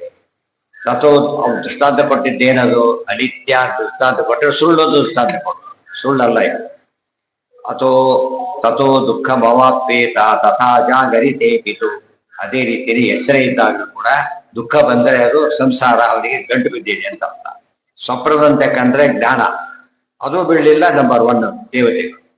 ಜಾನನ್ಯ ಆತ್ಮನೋ ದುಃಖಂ ಅವಶಸ್ತು ಪ್ರವರ್ತತೆ ನಿಜ.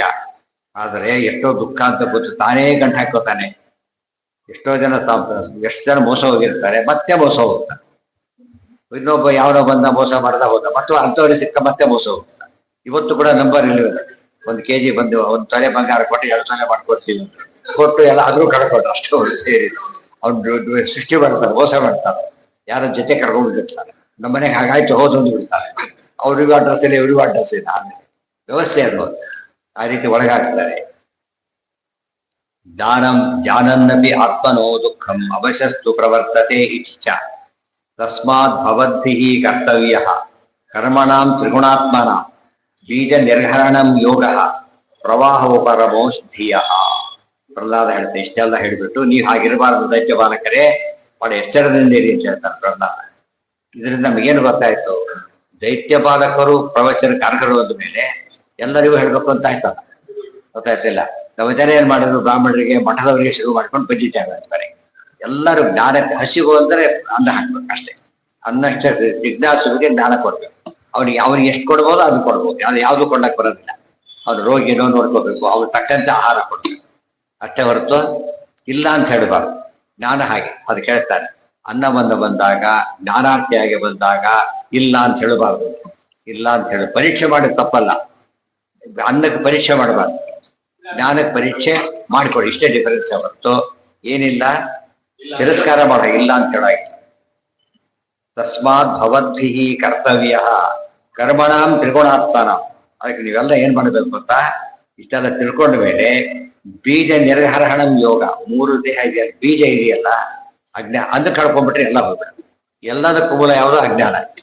ಅಜ್ಞಾನ ಹೋಯ್ತು ಅಂದ್ರೆ ನೀವೇನಾಗ ಪ್ರವಾಹೋಪರಬೋಧಿಯ. ಬುದ್ಧಿಗೆ ಪ್ರವಾಹ, ಅಜ್ಞಾನದ ಒಂದು ಲಿಂಗಿಸು ದೊಡ್ಡ ಸ್ಟ್ರೀಮ್ ನಿಂತು ಹೋಗ್ಬಿಡುತ್ತೆ. ಕಟ್ ಮಾಡ್ಬೇಕು. ಬಂದಾಗ ಇರುವುಗಳು ಬರ್ತಾ ಇದೆ, ಒಂದೊಂದು ಹೊಡಿತಾ ಕೊಡಬಾರ್ದು. ಏನಾಗುತ್ತೆ ಅಲ್ಲಿಗೆ? ಹೊಡಿತಾ ಬರ್ತಾರೆ, ಹೊಡಿತಾನೆ ಅಂತ ಮೂಲ ಹುಡುಕ್ತಾನೆ. ಅಲ್ಲಿ ತೆಗೆದು ಎಲ್ಲ ಹುಡುಗ ಸಕ್ಕರೆ ಬಿದ್ದಿರುತ್ತೆ. ಅದಕ್ಕೆ ಸಕ್ಕರೆ ತೆಗೆದಿಟ್ಟು ಅದು ಹೋಗೇ ಬಿಡುತ್ತೆ. ನಾವೇನೆಲ್ಲ ಕೊದ್ಕೊಂಡು ಏನಾಗುತ್ತೆ? ಎಷ್ಟು ಪಾಪ ಕಟ್ಕೊಳ್ತಾನೆ. ಕಟ್ಕೋಬಾರ್ದು. ಸೊ ಏನೇನೋ ಬದಿತ್ತು, ನಾನೋ ಬದಿತ್ತ. ಸಮಸ್ಯೆ ಪರಿಹಾರ ಇದು. ಸಮಸ್ಯೆ ಪರಿಹಾರ ಇದು. ಅದು ಸಮಸ್ಯೆ ಉದ್ಭವ. ಅದು ಕೊಳ್ಳಕ್ ಹೋದಲ್ಲ, ಅದು ಅವರು ನಾವು ಬಂದು ಇನ್ನೂ ಮಲ್ಟಿಪ್ಲೈ ಆಗಿ ಕಚ್ಚಕ್ ಶುರುವಾಗ್ತದೆ. ಆ ರೀತಿ ಮಾಡಬಾರ್ದು. ಬೀಜ ಮೂಲ ಕಾರಣ. ಬೀಜಕ್ಕೆ ಮೂಲ ಕಾರಣ ಬೀಜ ಅಂತ ಕೇಳಿ. ಮೂಲ ಕಾರಣ ಅಜ್ಞಾನ. ಮತ್ತೆ ಹೇಳಿದ್ರಲ್ಲ, ಈಗ ಅಜ್ಞಾನ ಏನ್ ಮಾಡ್ತಾನೆ ಅಂತ ಹೇಳಿದ್ರಲ್ಲ, ಅಜ್ಞಾನ ಮೂಲ ಬೀಜ. ಅದಕ್ಕದು ಮ್ಯಾಚ್ ಆಗುತ್ತೆ. ಆಯ್ತಾ? ಪ್ರವಾಹ ಇಲ್ಲೂ ಹಾಗೇನೆ. ನಾವು ವೃಕ್ಷ ನೋಡ್ತೇವೆ, ಮೂಲ ನಮಗೆ ಕಣ್ಣಿಗೆ ಕಾಣೋದಿಲ್ಲ. ಮೂಲ ಏನು? ಜನ್ಮಾದ್ಯ ದೇವರಿದ್ದ, ಇನ್ನೊಂದು ಅಜ್ಞಾನ ಇದೆ, ನಮ್ಗೆ ಎರಡೂ ಕಾಣೋದು.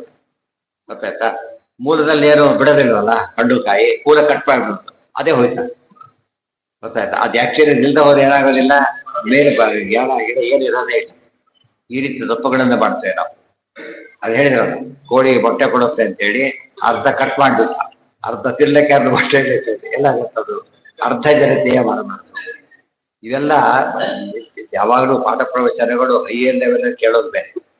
ಇವತ್ತು ಮುಳ್ಳು ತೆಗೆದ್ರೆ ಇತರ ಕ್ರಮ ಬರುತ್ತೆ, ಇಷ್ಟು ಇದು ಗೊತ್ತಿರ್ಬೇಕು ನಮ್ಗೆ. ಆಪರೇಷನ್ ಮಾಡಕ್ ಹೋಗ್ಬಾರ್ದು. ಎಷ್ಟು ಮಾಡಬಹುದು ನಾವು?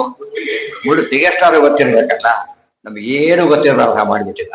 ಜನಸಾಮಾನ್ಯರು ಬರೀ ಕೂಗೋದು ಅಂತ ಗೊತ್ತೇ ಹೊರತು ಹರಿಯಲ್ಲ ಸರ್ವೋತ್ತಮಲ್ಲಿ ಯಾರು ಗೊತ್ತೇ ಇಲ್ಲ. ಸ್ವಲ್ಪ ಎಜುಕೇಶನ್ ಕೊಟ್ಟಿದ್ರೆ ಏನಾಗ್ತಿತ್ತಾಗ ಸಮಾಜ ಎಷ್ಟೋ ಗೊಂದಲ ಪರಿಹಾರ, ಮನುಷ್ಯ ವಿವೇಚನೆ ಬರ್ತಿತ್ತು. ಅದು ಇವತ್ತಿಗೂ ಬಂದಿಲ್ಲ. ಈ ಕಾಲದಲ್ಲಿ ಇಂಥವ್ರಿಗೆ ಜ್ಞಾನ ಕೊಡ್ತಿದ್ದಾರೆ, ಇವರು ತಮ್ಮ ಜ್ಞಾನ ಕೊಡ್ತಾ ಇದೆ. ಆಚಾರ್ಯ ಜ್ಞಾನ ಕೊಡೋ ಅವತಾರ ಮಾಡೋದಂದ್ರೆ ಅದು ಮುಚ್ಚಿಟ್ಟು ಗೊತ್ತಾಗಿದೆ. ಅಡಿಮ ಬಡಿಸೋಂತ ಕೊಟ್ಟರೆ ಸುಮ್ಮನೆ ಒಂದು ಕಡೆ ನಾಕ್ ಮಾಡಿಬಿಟ್ಟಿಲ್ಲ, ಅದು ಗೊತ್ತಾಗ. ಅದು ಇರೋದನ್ನ ಬಡಿಸೋ ಕೆಲಸ, ಅದೇನು ಬರೆಯೋ ಕೆಲಸ ಕೊಟ್ಟಿಲ್ಲ, ಯಾರು ಬರೆಯೋ ಕೆಲಸ ಕೊಟ್ಟರು ಅದನ್ನ ಮಿಸ್ಯೂಸ್ ಮಾಡ್ಕೊತಾ ಇದ್ದಾರೆ. ಅದು ಬಹಳ ಇದರ ಕರ್ತವ್ಯ, ತುಂಬಾ ಕೆಟ್ಟ ತಪ್ಪು, ಮಾಡಬಾರ್ದು. ಅವ್ರು ಏನೇ ಕರೆದು ಅವ್ರು ಎಷ್ಟೇ ಮಾಡೋದಪ್ಪ ವಿಷಯ ತಿಳ್ಕೊ ಅಂತ ಹೇಳಿದ್ರೆ ಇವತ್ತಾಳೆ ತಿಳ್ಕೊತಾರೆ. ಸ್ವಲ್ಪ ಇವ್ರ ಏನ್ ಮಾಡಿ ತಿಳ್ಕೊಬೇಕಾಗಿಲ್ಲ, ನೀವು ನಮ್ಮ ಶಿಷ್ಯರಾದ ಮೋಕ್ಷ ಗ್ಯಾರಂಟಿ, ಈ ತರ ಭ್ರಮೆ. ಈ ಬಾಬಾಗಳಿಗೂ ವ್ಯತ್ಯಾಸ ಇಲ್ಲ ಆಗಿದೆ, ಅವರು ಕೂಡ ಹಾಗೆ ತರ ಮಾಡ್ತಿರೋದು. ಈಗ ಹಾಗೆ ಮಾಡಬಾರ್ದು. ನೋಡು, ನಮ್ಗೆ ಎಷ್ಟು ಕಾಲ ಇದ್ರು ಪ್ರಯೋಜನ ಇಲ್ಲ. ನೀನು ಸಾಧನೆ ಮಾಡಬೇಕು ಅಂತ ಹೇಳುದು. ಕಾಣಿಕೆ 1000 ಕೊಟ್ಟರು ನೀವು ಮೋಕ್ಷಕ್ಕೆ ಸಾಧ್ಯ ಇಲ್ಲ. ಒಳ್ಳೆ ತಪ್ಪಲ್ಲ, ಅದು ಅಲ್ಟಿಮೇಟ್ ಅಲ್ಲ. ಇದನ್ನ ಯಾವ್ದಕ್ಕೆ ಉಪಯೋಗಿಸ್ತಿರ್ತೀನಿ ಅದನ್ನ, ಅದು ಲಿಂಕ್ ತಗೋಬೇಕು. ರಿಕ್ಷಾದ್ರೆ ಕೂತ್ಕೊಂಡು ಅಮೆರಿಕಕ್ಕೆ ಹೋಗ್ತಿದ್ರು, ಹೋಗ್ತಾರೆ ಅಮೆರಿಕಕ್ಕೆ. ಬಟ್ ಬಸ್ ಸ್ಟ್ಯಾಂಡಿಗೆ ಹೊಡಕ್ಕೆ ಬೇಕು, ಅದು ಯೂಸ್ಲೆಸ್ ಅಲ್ಲ. ಬಟ್ ಅದನ್ನೇ ಹೋಗುತ್ತೆ ಅಂತ ತಿಳ್ಕೊಂಡ್ರೆ ತಪ್ಪು. ಇದಿಷ್ಟು ಕಾಮನ್ ಸೆನ್ಸ್ ಏನಾಗುತ್ತೆ ನಮಗಾಗ, ಎಲ್ಲರೂ ಸಾಧನೆ ಮಾಡ್ತಾರೆ. ಹಿಡಿದವ್ರು ಇದ್ದಾರೆ, ಹೇಳಿದ್ದಾರೆ ಒಬ್ರು ವಯಸ್ಸಾದವ್ರು, ಪಾಪ ದಾಸಾಯ್ತು, ಸಾವಿರಾರು ಹೇಳ್ತಿದ್ರು ಪಾಪ. ಅರ್ಥವಾಗ ಹೇಳೋದು ಒಳ್ಳೆ ಇದೆ. ಆಮೇಲೆ ಎಲ್ಲ ಇದೆ ಕೇಳಿದ ಮೇಲೆ 80 ವರ್ಷ ದಾಟಿತ್ತಾಗಿದೆ. ನಾವು ಒಬ್ರು ಹೇಳಿದ್ರೆ ಓದಿಬಿಡ್ತೀವಿ, ಇಷ್ಟು ಬಾಯ್ಪಾಡು ನಾವು ಕಷ್ಟ ಆಗ್ತಿತ್ತು ಅಂತ ಹೇಳಿದ್ರು. ಬೇಡ, ಸಾಕು ಸಾಕು ಅಂತ ಹೇಳಿ ಬರದ ನಮ್ಮ ಸೂತ್ರ ಅದೇ ಶುರುವಾಗ ಸರ್ವ ವೇದಾಂತ ಪ್ರತ್ಯೇಕ ಇದೇ ಅರ್ಥ. ಯಾವ ಜ್ಞಾನದ ಯಾವ ಅವಕಾಶನೂ ಕಳ್ಕೋಬೇಡಿ ಅಂತ ಹೇಳ್ತಾರೆ. ಜ್ಞಾನ ಬರುತ್ತೆ ಅಂತ ಆದ್ರೆ ಅದ್ ಬಿಟ್ಟು ಧನ ಬಂದ್ರೆ ಬಿಡ್ತೇವೆ ನಾವೀಗ. ಧನ ಯಾವ ಅವಕಾಶ ಯಾಕೆ ಕಳ್ಕೊಳ್ಳೋದಿಲ್ಲ. ಜ್ಞಾನ ಧನ ಇದು, ಅದು ಬಿಟ್ಟು ಹೋಗೋ ಧನ ಮತ್ತು ಬಂಧಕ ಧನ, ಇದು ಮೋಚಕ ಧನ. ಇಂಥ ಅವಕಾಶ ಕಳ್ಕೊಳ್ಬೇಡಿ ಅಂತ ಹೇಳಿ ದೊಡ್ಡ ದೊಡ್ಡ ಪಂಡಿತರುಗಳು ನೋಡಿದೆ, ಭಾರಿ ತಿಳಿದೋಡ್ ಪ್ರವಚನಕ್ಕೆ ಬರ್ತು, ಭಾರಿ ತಿಳಿದು. ಯಾಕೆ? ಏನಾದ್ರು ಸ್ವಲ್ಪ ಉಪಯೋಗ ಆಗುತ್ತೆ ಅಂತ ಹೇಳಿ. ಒಂದು 10 ಪೈಸೆ ಬಂದ್ರು ಲಾಭ ತಾನೇ ಅದು. ಆ ತರ ಯೋಚನೆ ಮಾಡ್ತಾರೆ. ಉಳಿದವ್ರು ಹಾಗೆ ಬಂದಿದೆ ತಿಳ್ಕೊಂಡ್ಬಿಡ್ತಾರೆ, ಹಾಗೆ ಮಾಡ್ಬಾರ್ದು. ಯಾಕೆ ಅಪಸ್ಯ ಆಗ್ತು ಗೊತ್ತಿ, ತಿಳ್ಕೊಂಡ್ರೆ ಹೋಗ್ಬೋದು ಅಷ್ಟೇ. ಅಡ್ಮಿಷನ್ ಆದವರೆಲ್ಲ ಕೋರ್ಸ್ ಮುಗಿಸ್ತಾರೆ ಅಂತಿಲ್ಲ, ಅದು ಹೆಚ್ಚನ ಮುಗಿಸ್ತಾರೆ. ಅದು ಹೇಗೋ ಇದು ಹಾಗೆ ಸೀಟ್ ಸಿಗೋದು ಭಾರಿ ಮಾತ್ರ ಎಲ್ರಿಗೂ ಸಿಗುತ್ತೆ. ಧಿಯ ಪ್ರವಾಹ ರೂಪ ಪ್ರವಾಹಸ್ಯ ಉಪ ಪರಮೇಶ್ವರೇ ರಮಣ. ಇದು ಮೇಲಿನ ನೋಟ ಉಪರಮ ಅಂತ ಬಂದ್ಬಿಡ್ತು. ಇದು ಹೊರಗಿನ ಅರ್ಥ ಸರಿನೇ, ಒಳ್ಳೆ ವಿಶೇಷ ಅರ್ಥ. ಉಪರಮ, ಉಪ ಅಂದ್ರೆ ಹತ್ರ, ರಮ ಅಂದ್ರೆ ಆನಂದವಾಗಿ. ಯಾರ ಹತ್ರ? ದೇವರ ಹತ್ರ ಹೋಗ್ತಿ ಸುಖವಾಗಿರ್ತಿ ಅಂತ. ದೇವರ ಫ್ರಿಡ್ಜ್ ಇದೆ, ತಣ್ಣಗಾಗುತ್ತೆ, ಹೀಟರ್ ಇದೆ, ಬೆಚ್ಚಗಾಗುತ್ತೆ. ಇದೆಲ್ಲ ಗೊತ್ತಾಗಿಲ್ಲ. ದೇವರ ಹತ್ರ ಹೋದ್ರೆ ಎಲ್ಲಾ ಪ್ರಾಬ್ಲಮ್ ಸಾಲ್ವ್. ನಮಗೇನು ಹೀಟರ್ ಭಾರಿ ಖುಷಿ ಕೊಡ್ತು, ಆಮೇಲೆ ಭಾರಿ ಕೈಬೋದು, ಎಷ್ಟು ಬಿಸಿ ಮಾಡ ಇದು ಆರಿಸ್ಬೇಕಲ್ಲ. ತಪ್ಪು ಭಾರಿ ಕೊಡ್ತದೆ, ಹೆಚ್ಚಾದಾಗ ಬಿಸಿ ಆಗಬಾರ್ದು ಅಂತ. ಮೋಕ್ಷದಲ್ಲಿ ಆಗಿರುತ್ತದ ಎಲ್ಲ ಅದೇ ಆಟೋಮೆಟಿಕ್ ಆಗಿ ಸೆಟ್ ಆಗ್ತದೆ. ದೇಹನೇ ಅಲ್ಲ, ದೇಹ ಅಫೆಕ್ಟ್ ಆಗುತ್ತೆ. ಧಿಯ ಪ್ರವಾಹ ರೂಪೇಣ ಪರಮೇಶ್ವರೇ ರಮಣ, ಪ್ರವಾಹಸ್ಯ ಉಪ ಪರಮೇಶ್ವರೇ ರಮಣ. ದೇವರ ಹತ್ರ ಎಲ್ಲ ಬಿಟ್ಟೋಯ್ತು. ನಿಶಮ್ಯ ಕರ್ಮಾಣಿ ಗುಣಾನ್ ಅತುಲ್ಯಾನ್ ವೀರ್ಯಾಣಿ ಲೀಲಾ ತನುಭಿಕೃತಾನಿ ಯದಾ ಅತಿಹರ್ಷೋತ್ ಪುಲಕ ಅಶ್ರು ಗದ್ಗದಃ ಉತ್ಕಂಠ ಉದ್ಗಾಯತಿ ರೌತಿ ನೃತ್ಯತಿ. ಈಗ ಹೇಳ್ತಾ ಇದನ್ನ ನೀವೆಲ್ಲ ಬಿಟ್ಟುಬಿಡ್ತಾರೆ. ಬೇರೆ ಯಾವ ಸುಧಾಸ ಬರೋದಿಲ್ಲ. ತನ್ಮಯನಾಗಬೇಕು. ದೇವ್ರ ಕಥೆ ಹೇಗೆ ಕೇಳಬೇಕು, ಅದು ಸುಮ್ಮನೆ ಕೇಳೋದಲ್ಲ.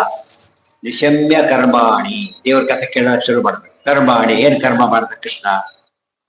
ಏನ್ ಕರ್ಮ ಮಾಡದ? ಕಂಸಾರಿಗಳ ಸಂಹಾರವನ್ನು ಮಾಡದ, ಸುಧಾಮಾರಿಗಳ ಉದ್ಧಾರ ಮಾಡದ. ಇವೆಲ್ಲ ಜನ್ಮ ಕರ್ಮ ಚ ವೇ ದಿವ್ಯಂ ಏವಂ ಯೋ ವೇದ್ಯತ. ಭಗವದ್ಗೀತೆ ವ್ಯಾಖ್ಯಾನ. ಭಗವಂತನ ಕಥೆ ಕೇಳ್ತಾ ಹೋದಂತೆ ಏನಾಗುತ್ತೆ ನಮಗೆ? ಗುಣಗಳನ್ನ ಕೇಳ್ತಾ ಹೋದಂತೆ ಎಂಥದ್ದು ಅತುಲ್ಯಾನಿ, ಇದು ಕಂಪೇರಬಲ್. ತುಲ್ಯ ಅಂದ್ರೆ ಸಿಮಿಲರ್ ಇರುತ್ತೆ, ಅತುಲ್ಯ ಕಂಪೇರ್ ಮಾಡಕ್ಕೆ ಬರೋದಿಲ್ಲ. ಮತ್ತು ವೀರ್ಯಾಣಿ ಲೀಲಾ ತನುಭೀಕೃತ. ಪರಮಾತ್ಮ ಲೀಲಾ ತನುಗಳು ಅಂದ್ರೆ ಏನು? ಕೃಷ್ಣರಾಮಾದಿ ರೂಪಗಳು. ಅದಕ್ಕೆ ಭಾಗವತರು ಬರೆದಿಟ್ರು, ಮಹಾಭಾರತ ಬರೆದಿಟ್ರು, ಓದ್ ತಿಳ್ಕೊಳ್ಳಿ ಅಂತ ಹೇಳ್ಬಿಟ್ಟು. ಕೃತಾನಿ ಯದಾ ಅತಿಹರ್ಷೋತ್ಪುರಕ ಅಶ್ರುಗದ್ಗದ. ತುಂಬಾ ಆನಂದ ಆಗಿದೆ ದೇವ್, ಯಾವ ಕಥೆ ಕೇಳಿದ್ರು ಅಂತಿದ್ದ ಆನಂದ ಆಯ್ತು ಅವ್ರಿಗೆ. ಹಾಗೇನಾಯ್ತು? ಅತಿಹರ್ಷ ಉತ್ಪುರಕ ಅಶ್ರುಗದ್ಗದ. ಎಷ್ಟು ಪದ ಇದೆ! ಅತಿಹರ್ಷ, ತುಂಬಾ ಸಂತೋಷವಾಗಿದೆ. ಅಪುಲಕ, ರೋಮಾಂಚನವಾಗ್ತಾ ಇದೆ. ಅಶ್ರು ಕಣ್ಣಲ್ಲಿ ನೀರು ಬರ್ತಾ ಇದೆ. ಆಗ ಬಾಯಿ ತೊದಲ್ತಾ ಇದೆ. ಅದು ಆನಂದದಿಂದ ಈ ಸ್ಥಿತಿ ಬರಬೇಕು. ಇದು ಏನಿದು ಅವ್ನ ಎಂಜಾಯ್ಮೆಂಟ್ ಹೇಗೆ ತೋರಿಸುತ್ತೆ ಹೇಳ್ತಾ. ಸನ್ಯಾಸಿ ಬಂದ ತಕ್ಷಣ ಡೊಲ್ಲ ಆಗಿಬಿಡುತ್ತೆ, ಹಾಗಾಗ್ಬೋದು. ಖುಷಿ ಇಲ್ಲ, ಪೂಜೆ ಅಂದ್ರೆ ಖುಷಿ ಬರೋದು ಬರದೇ ಇಲ್ಲ. ಅಬೇತೆ ದುಃಖ ಬಂದು ಮಾಡಿದ್ರು ಕೆಲಸ ಕ್ವಾಲಿಟಿ ಹೋಗ್ಬಿಡುತ್ತೆ, ಮಾಡಬಾರ್ದು. ಪ್ರೋತ್ಕಂಠ, ಮತ್ತೆ ಪ್ರೋತ್ಕಂಠ ದೊಡ್ಡದಾಗಿ ಉದ್ಗಾಯಿತು. ಓ ನಾರಾಯಣ, ಓ ಹೇಳಿದ್ರು. ಯಾರೋ ಔಟ್ ಆದ್ರೆ ಯಾವ ರೀತಿ ಕೂಗಿದಾದ್ರು ಒಂದು ಮನೆಯಲ್ಲಿ ಏನೋ ಆಗ್ಬಿಡುತ್ತೆ, ಎಲ್ರಿಗೂ ತಗೋಬಿಡು. ಓ ಔಟ್ ಹೋಗ್ತೀವಿ, ಓವತ್ತು ಓದಿರ್ತಾರ ಅದರಲ್ಲಿ ಗಂಟೆ ವರ್ಲ್ಡ್ ಕಪ್ ಮ್ಯಾಚ್ ನಡೀತಿದ್ದಾಗ ಯಾವ್ದೋ ಊರಿಗೆ ಹೋದಾಗ ಇಟ್ಕೊಂಡ್ರೆ ಬೇರೆ ಹುಡುಗರು ನೋಡ್ತಿದ್ದಾಗ ಯಾವ ಪಾರ್ಟಿ ಕೂಗಿದ್ರು ಅಂದ್ರೆ ಯಾರೋ ಹೋದ್ರು ಅಂತ ತಿಳ್ಕೊಂಡು ಔಟ್ ಆದ ಕೆಲಸ ಟಿಬೇರೆ ಹೊಡೆದಾಕ್ಬಿಡ್ತಾರೆ ಖುಷಿಯಿಂದ. ಅದಕ್ಕೆ ಹೇಳ್ತಾರೆ, ಎಷ್ಟು ಕಾಣ ಉದ್ಗಾಯತಿ ನಗುವರ ರೋಧಿಸುವವರು ನಾಟ್ಯವಾಡೋರು ಮಾತಿಗೆ ಬೆಳೆದು ಬಂದಿರೋ. ರೌತಿ ಅಳುತ್ತಾನೆ, ನೃತ್ಯತಿ ಅದೊಂದು ಆನಂದದಿಂದ ಆಡೋ, ದುಃಖದಿಂದ ಅಲ್ಲ. ನೃತ್ಯತಿ ಕುಣಿತಾನೆ, ಇಷ್ಟು ಅದೇ ಮಾತು. ನಗುವರ ರೋಧಿಸುವ ನಾಟ್ಯವಾಡೋ ನೃತ್ಯತಿ, ರಂಗನಿಂದ ಕೊಂಡಾಡುವ ಮಂಗಳಾರ್ಥ ಕೊನೆಯ ಪದ್ಯ. ಯದಾ ಗ್ರಹಗ್ರಸ್ತ ಇವ ಕ್ವಚಿತ್. ಹೇಗಿರ್ತಾರೆ ಗೊತ್ತಾ? ಯದಾ ಗ್ರಹಗ್ರಸ್ತ ಇವ ಕ್ವಚಿತ್ ಹಸತಿ ಆಕ್ರಂದತೆ ಧ್ಯಾಯತಿ ವಂದತೆ ಜನಂ ಮುಹುಃ ಶ್ವಸನ್ ವಕ್ತಿ ಹರೇ ಜಗತ್ಪತೆ ನಾರಾಯಣ ಇತಿ ಆತ್ಮಮತಿ ಗತತ್ರಪಃ. ಎಷ್ಟು ಎಂಜಾಯ್ ಮಾಡ್ತಾರೆ ಅಂದ್ರೆ ಇವೆಲ್ಲ. ಕ್ರಿಕೆಟ್ ಗೆದ್ರೆ ಎಷ್ಟು ಓದಾಡ್ತಿರ್ತಾರೆ ಗೊತ್ತಾ? ಏನ್ ಹುಚ್ಚುಚ್ಚು ಕುಡಿಯೋದೇನೋ, ಇದು ಮಾಡೋದೇನೋ, ಅಸಹ್ಯ ಬರ ಮಾಡ್ತಾರೆ. ಇದು ಮಾಡಬಾರ್ದನ್ನ ಮಾಡ್ತಾರೆ, ಮಾಡ್ಬೇಕಾದ್ರೆ ಮಾಡ್ತಾರೆ. ಇಷ್ಟೇ ಆಶ್ಚರ್ಯ. ಹೇತು ಯದಾ ಗ್ರಹಗ್ರಸ್ತ ಇವ, ಗ್ರಹಗ್ರಸ್ತ ದೆವ್ವ ಹಿಡಿದು ಹಾಗೆ ಮೈ ಮರೆತು ಬಿಡ್ತಾರಲ್ಲ. ಅದಕ್ಕೆ ಪ್ರಹ್ಲಾದ ಏನಾಗಿತ್ತು? ಕೃಷ್ಣ ಗ್ರಹ ಗೃಹೀತಾತ್ಮ ನವೇದ ಜಗದೀ ದೃಶ್ಯ. ಹುಚ್ಚು ಹಿಡಿಯುತ್ತೆ, ಏನಾಗಿ ಹುಚ್ಚು ಹಿಡಿಯುತ್ತೆ ಅಂತಾರಲ್ಲ, ಆ ಸ್ಥಿತಿ ಬಂತು. ಕ್ವಚಿತ್ ಹಸತಿ, ಕೆಲವೊಮ್ಮೆ ಜೋರ ನಗುತ್ತಾನೆ. ಆಕ್ರಂದತೆ, ಕೂಗ್ತಾನೆ ಕೆಲವು ಸಲ. ಧ್ಯಾಯತಿ, ಸುಮ್ಮನೆ ಕಣ್ಣು ಸೋಗ್ತಾ ಧ್ಯಾನ ಮಾಡ್ತಾನೆ. ವಂದತೆ ಜನಂ, ನೋಡೋಡ್ಲೆ ನಮಸ್ಕಾರ ಮಾಡಿ ಶುರು ಮಾಡ್ತಾನೆ. ಒಳ್ಳೆ ದೇವ್ರನ್ನ ಕಾಣ್ತಾನೆ, ನಮಸ್ಕಾರ ಮಾಡಿ ಶುರು ಮಾಡ್ತಾನೆ. ಮುಹುಃ ಶ್ವಸನ್, ಜೋರ ಉಸಿರು ಬಿಡುತ್ತಾನೆ. ವಕ್ತಿ ಹರೇ ಜಗತ್ಪತೆ ನಾರಾಯಣ, ಈ ರೀತಿಯಾಗಿ ಕೂಗ್ತಾನೆ ಜೋರಾಗಿ. ಜಗತ್ಪತೆ ನಾರಾಯಣ ಇತಿ ಆತ್ಮಮತಿ. ಆತ್ಮಮತಿ ಭಗವತ್ ಜ್ಞಾನಿ ಅಂತ. ಆತ್ಮ ಭಗವಂತ, ಮತಿ ಅಂದ್ರೆ ಜ್ಞಾನ. ಗತತ್ರಪಃ, ನಾಚಿಕೆಯಲ್ಲಿ ನಿರ್ಲಜ್ಜವಾಗಿ ಕುಡಿತಾರೆ. ಯಾರು ನೋಡ್ತಾರೆ? ಇಲ್ಲೇ ಇಲ್ಲ. ಇವತ್ತಿಗೂ ಕೂಡ ಉತ್ತರ ಭಾರತದಲ್ಲಿ ಭಾಗವತ ಹೇಳಿಸ್ತಾರೆ ಅಂತ ಕೇಳಿದ್ರೆ ಕೋಟಿ ಬಿಲಿಯನಿಯರ್ಸ್ ಅವರೆಲ್ಲ ಕೂಡ ಯಾರೇ ಪುಸ್ತಕ ತಲೆ ಮೇಲೆ ಇಟ್ಕೊಂಡು ಕುಣುಕುತ್ತಾ ಬರ್ತಾರೆ, ಅಷ್ಟು ಖುಷಿಯಿಂದ. ಗೊತ್ತಾಯ್ತಾ? ಅಷ್ಟು ಏನು ಸಾವಿರಾರು ಜನಗಳು ನಮ್ಮಷ್ಟ ನ್ಯಾಚುರಲ್ ಆಗಿ ಅಂತ ಒಂದು ಇವತ್ತು ಕೇಳ್ತೇವಲ್ಲ, ನಮ್ಮಲ್ಲಿ ಅವೆಲ್ಲ ಇಲ್ಲ. ಅಂದ್ರೆ ಸದ್ಯ ಹೋಗ್ಬಿಟ್ಟಿದೆ. ತದಾ ಪುಮಾನ್, ಇದೆಲ್ಲ ಟೆಸ್ಟಿಂಗ್. ಈ ಲೆವೆಲ್ಲಿ ಬಂದಾಗ ಅವನಿಗೆ ಎಷ್ಟು ಇಂಟಾಕ್ಸಿಕೇಟ್ ಆಗಿದ್ದಾರೆ ಗೊತ್ತಾಗುತ್ತೆ. ತದಾ ಪುಮಾನ್, ಇವೆಲ್ಲ ಕುಡ್ದಾಗ ಬರ್ತಾರೆ ಜನ. ಕುಡಿಬಾರ್ದ್ರೆ ಕುಡಿದು ಹಾಗೆ ಮಾಡ್ತಾರೆ. ಈ ಕುಡಿಬೇಕಾದ್ರೆ ಕೂಡ ಹೀಗೆ ಮಾಡ್ತಾರೆ. ಅದು ಎಲ್ಲದಕ್ಕೂ ಆನಂದ ಕೊಡೋ ಶಕ್ತಿ ಇದೆ, ಅದು ಭ್ರಮೆ, ಇದು ವಸ್ತುಸ್ಥಿತಿ. ಆದ್ದರಿಂದ ಇದಕ್ಕೆ ಮಧು ಅಂತ ಕಾಮನ್ ಎಲ್ಲದಕ್ಕೂ. ಮಧು ಅಂದ್ರೆ ಬದ್ದಿತ್ತ ಆನಂದ ಉದ್ದಿಷ್ಟ, ಮಧು ಅಂದ್ರೆ ಮಧುಪಾನ, ಅದಕ್ಕೂ ಮಧು ಅಂತ ಕರೀತಾರೆ. ಎರಡು ಎಕ್ಸೈಟ್ ಆಗ್ಬೇಕಾದ್ರೆ ಅವೆರಡು ಬೇಕು. ತದಾ ಪುಮಾನ್ ಮುಕ್ತ ಸಮಸ್ತ ಬಂಧ ತದ್ಭಾವ ಭಾವಾನ ಕೃತಾಶಯ ಕೃತಿ ನಿರ್ದಗ್ರ ಬೀಜಾನುಶಯೋ ಬಹೀಯಸ ಭಕ್ತಿ ಪ್ರಯೋಗೇಣ ಸಮೇತ್ಯಧೋಕ್ಷಜಂ. ಈ ಹಂತದಲ್ಲಿ ಅವನು ದೇವರತ್ರ ಹೋಗಿದ್ರೆ ಸಾಧ್ಯ ಇಲ್ಲ. ತದಾ ಪುಮಾನ್ ಮುಕ್ತ ಸಮಸ್ತ ಬಂಧನ, ಈ ಸ್ಥಿತಿ ಎಲ್ಲಾ ಬಂಧನ ಕಳ್ಕೊಂಡ್ಬಿಡ್ತಾನೆ. ಸದ್ಭಾವ ಭಾವಾನುಕೃತ ಆಶಯಾಕೃತಿ, ಪರಮಾತ್ಮನ್ನೇ ಮನಸ್ಸಾಕಿಬಿಟ್ಟು, ಮನಸ್ಸಲ್ಲೂ ಅದೇ, ಇದರಲ್ಲೂ ಅದೇ. ಕೃಷ್ಣ ಹೇಗೆ ಮಾಡಿದ ಗೊತ್ತಾ ಅಂತ ತೋರಿಸೋದು, ಕೂರ್ಮ ಹೇಗಿದ್ದಾನು ಗೊತ್ತಾಗ್ಬೋದು, ನರಸಿಂಹನು ಕೊಡ್ಬೇಕಾದ್ರೆ ಹೀಗೆ ಮಾಡ್ದ ಅಂತ ಹೇಳೋದು, ಅದೆಲ್ಲ ತನ್ಮಯನಾಗಿಬಿಡ್ತಾನೆ. ಮುಹುಹು ನಿರ್ದಗ್ಧ ಬೀಜಾನುಶಯ, ಮೂರನೇ ಹೋಗ್ಬಿಡ, ಅಜ್ಞಾನ ಹೋಗ್ಬಿಡ್ತು ಅವನಿಗೆ ಪೂರ್ತಿಯಾಗಿ. ಸುಟ್ಟೋಗ್ಬಿಟ್ಟಿದೆ. ಸ್ವಲ್ಪ ದೂರ ಮಾಡಿದ್ರೆ ಮತ್ತೆ ಬರ್ಬೋದು, ಸುಟ್ಟಾಕ್ಬಿಟ್ರೆ ಟೆಂಪರರಿ ರಿಲೀಫ್ ಕೊಟ್ರೆ ಮತ್ತೆ ಬರಬಹುದು, ಪರ್ಮನೆಂಟ್ ಕೊಟ್ರೆ ಹೋಯ್ತು. ಅದಕ್ಕಾಗಿ ಮಹೀಯಸ ಭಕ್ತಿ ಪ್ರಯೋಗೇನ ಸಮೇತಿ ಅಧೋಕ್ಷ, ಇದ್ದ ಭಕ್ತಿಯಿಂದ ಮಾಡಿ ಮಾಡಿ ಮಾಡಿ ಎಲ್ಲಿ ಹೋಗ್ತಾನೆ? ಅಧೋಕ್ಷಜಂ ಸಮೇತಿ. ಅಧೋಕ್ಷ ಯಾತಕ್ಕಂದ್ರೆ ಆ ಕಣ್ಣಿಗೆ ಕಾಣೋ ದೇವರನ್ನ ಕಂಡು ಉದ್ಧಾರ ಆಗ್ತಾರೆ. ಅಧೋಕ್ಷಜ, ಅಕ್ಷ ಅಂದ್ರೆ ಇಂದ್ರಿಯಗಳು, ಅಥ ಅಂದ್ರೆ ಏನು, ಇಂದ್ರಿಯಗಳನ್ನ ಕೆಳಗೆ ಮಾಡಿ ಮೇಲಿರೋ ಅವು ಸೆನ್ಸ್ ಅಂತ ಅವನ್ನ ಪಡೆಯಲಿಕ್ಕೆ ಸಾಧ್ಯ, ಎಲ್ಲರೂ ಸಾಧ್ಯವಾಗೋದಿಲ್ಲ. ಅಧೋಕ್ಷಜಂ ತದ್ಭಾವ ಭಾವ ತದ್ಯಥಾ ಸ್ವರೂಪೇ ಭಕ್ತಿ. ಸರಿಯಾದ ರೀತಿಯಲ್ಲಿ ಭಕ್ತಿ ಮಾಡ್ತಾರೆ. ತುಂಬಾ ಜನದ ಭಕ್ತಿ ಆಗಿರೋದಿಲ್ಲ. ಭಕ್ತಿ ಆಭಾಸ, ಎಮೋಷನ್ ಅಷ್ಟೇ.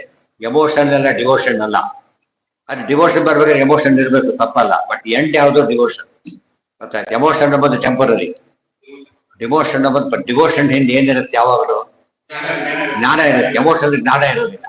ಒಂದು ಆಮೇಲೆ ಕುಡಿದಾಡ್ತಾ ಆಮೇಲೆ ಫೇರ್ ಅಯ್ಯೋ ಮತ್ತೆ ಹೋಗ್ತಾ ಕೂತ್ಬಿಡ್ತಾರೆ. ಅಲ್ಲಿ ಹಾಗಲ್ಲ, ನಿಶ್ಚಯ ಜ್ಞಾನದಿಂದ ಬರೋದೇ ಡಿವೋಷನ್. ಆದ್ರಿಂದ ಕೊಡ್ತಾರೆ. ಇವತ್ತು ಎಮೋಷನಲ್ ಅಪ್ರೋಚ್ ಜನ ಹೇಳ್ಕೊಡ್ತಾರೆ, ಡಿವೋಷನ್ ಹೋಗ್ಬಿಡುತ್ತೆ. ಆಚಾರ ಮಾಡಿ ದೊಡ್ಡ ಸಿದ್ಧಿ ಅಂದ್ರೆ ಸಾಧನ ಅಂದ್ರೆ ಡಿವೋಷನ್ ಕ್ರಿಯೇಟ್ ಮಾಡಿ.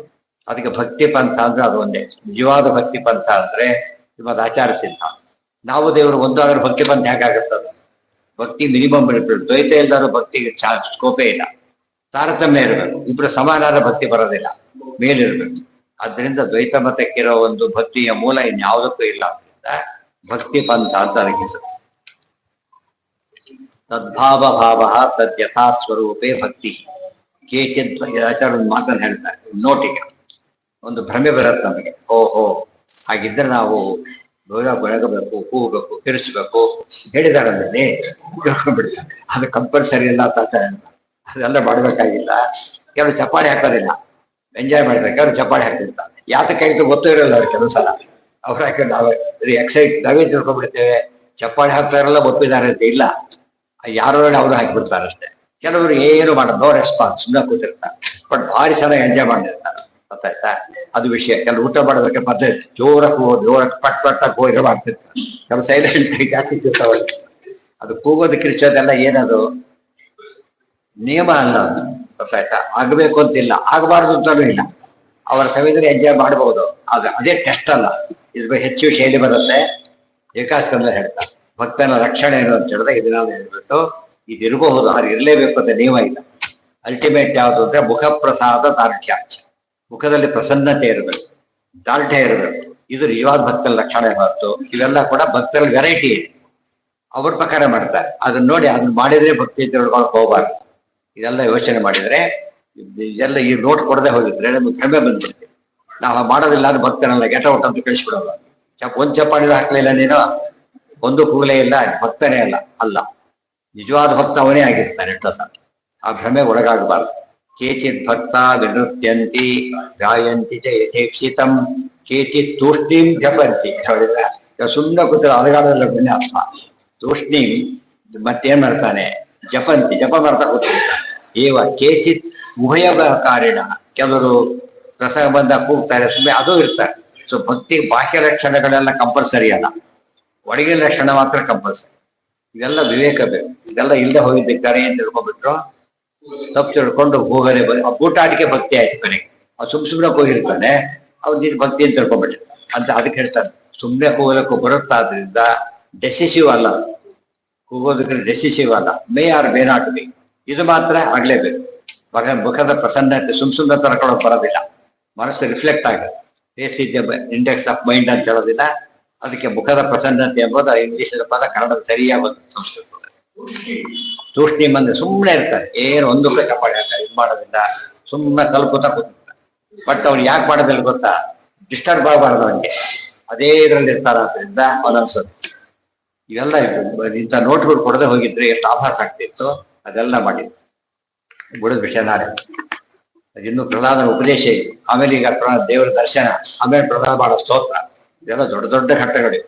ಸಪ್ತಮ ಭಾಗವತಕ್ಕೆ ಆಚಾರ್ಯ ಇದ್ದಷ್ಟು ಒಬ್ಬ ವಿಷಯ ಬಂದಾಗ ಅಷ್ಟೊಂದು ಇಲ್ಲೇ ಬರ್ತದೆ.